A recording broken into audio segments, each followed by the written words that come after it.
Magandang araw po at welcome po muli mga kapatid sa Landas ng Pag-asa.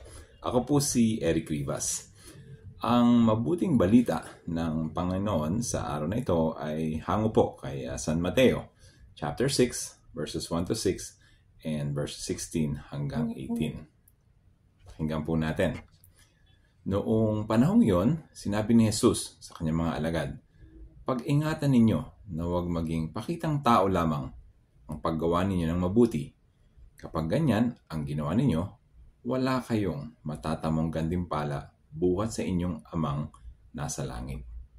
Kaya nga, kapag naglilimos ka, huwag mo nang ipagmakaingay ito, katulad ng ginagawa ng mga mapagpaimbabaw doon sa sinagoga at sa mga lansangan. Ginagawa nila ito upang purihin sila ng mga tao. Sinasabi ko sa inyo, tinanggap na nila ang kanilang gantimpala. Ngunit kung naglilimos ka, huwag mo nang ipaalam ito kahit sa iyong pinakamatalik na kaibigan, upang malihim ang iyong paglilimos at gagantihan ka ng iyong amang nakakakita ng kabutihang ginagawa mo ng lihim. At kapag nanalangin kayo, huwag kayong tumulad sa mga mapagpaimbabaw. Mahilig silang manalangin ng patayo sa mga sinagoga at sa mga panulukang daan upang makita ng mga tao. Sinasabi ko sa inyo, tinanggap na nila ang kanilang gantimpala. Ngunit kapag mananalangin ka, pumasok ka sa iyong silid at isara mo ang pinto. Saka ka manalangin sa iyong amang hindi mo nakikita at gagantihan ka ng iyong amang nakakakita ng kabutihang ginagawa mo ng lihim. Kapag nag-aayuno kayo, huwag kayong magmukhang malungkot. Tulad ng mga mapagpaimbabaw, hindi sila nag-aayos upang malaman ng mga tao na sila nag-aayuno. Sinasabi ko sa inyo, tinanggap na nila ang kanilang gantimpala. Kapag ikaw ay nag-aayuno, mag-ayos ka ng buhok at maghilamos upang huwag mapansin ng mga tao na nag-aayuno ka. Ang iyong amang hindi mo nakikita ang siya lamang nakakaalam nito. Siya na nakakakita ng kabutihang ginagawa mo ng lihim ang gaganti sa iyo. Mga kapatid, Ash Wednesday na po. Simula na po ng Kwaresma o Lenten season.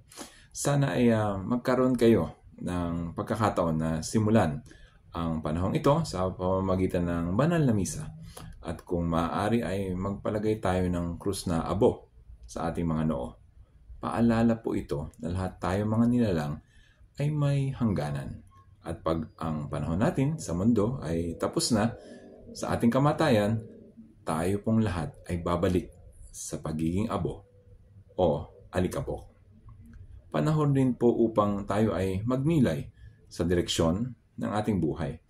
At bilang gabay, ayon sa Ebanghelyo ngayon, 3 mahalagang bagay ang nabanggit ni Jesus. Ang pananalangin, ang pagbibigay ng limos, at ang pag-aayuno. Ngayong simula ng Kwaresma, nais ko po kayong hikayatin na pahalagaan ang mga bagay na ito. Palalimin po natin ang ating pagmamahal sa Diyos at sa ating pagdarasal. Kung kayo po ay nais magbalik loob, ay go lang po tayo. Mga kapatid, naghihintay lang po si Jesus sa atin. Baka may puwang ka sa buhay na siya lamang ang makapupuno. Try mo na manalangin muli. Ilang minuto sa simula, tapos dagdagan mo ng pakonti-konti. Parang kausap mo lang ang matalik mong kaibigan. Kung may pagkakataon, tumulong rin po tayo sa ating kapwa, kamag-anak o kakilala, lalong-lalo na kung lumalapit sila sa iyo upang humingi ng tulong o suporta. Maging mukha ka ni Jesus para sa kanila. Sa pag-aayuno o fasting, try mo na kumain lamang ng 1 o 2 beses sa isang araw.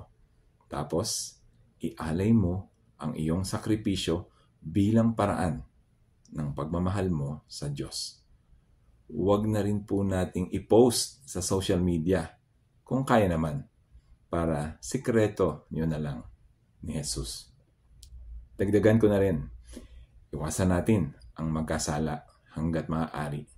Di naman na lingid sa iyong kaalaman ang mga sitwasyon o lugar kung saan alam natin na bibigay tayo sa ating kahinaan.